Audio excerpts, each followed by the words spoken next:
Acuzat drejtuar diplomatëve gjerman dhe shteteve të tjera mike të Maqedonisë janë të pahishme. Siç është e njohur, vlerësimet të cilat I përcjellen vendit Nikoqir gjithmonë bëhen me një koordinim të ngushtë me Ministrinë e Punëve të Jashtme dhe Ambasadës, thuhet në kumtesën e ministrisë në lidhje me deklaratat e presidentit Ivanov për ambasadoren e Gjermanisë në Shkup, Kristin Althauser. Biznesmeni Seat Koçan do të mbrojtë në liri, publikoi Focus. Sipas kësaj medie, Koçanit I është marrë pasaporta dhe I njëjti ka dhënë 1 milion euro garanci se nuk do të largohet nga vendi dhe do të jetë në dispozicion të gjykatës.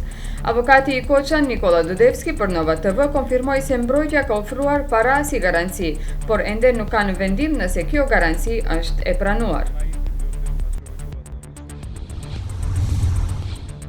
Lidhjet e Trumpit me Rusinë po shkaktojnë turbulenca në Washington e për këtë arsye Ministria e Drejtësisë në SBA ka caktuar një prokuror special I cili duhet të garantojë pavarësinë e hetimeve për lidhjet e ekipit zgjedhor të Trumpit me Rusinë.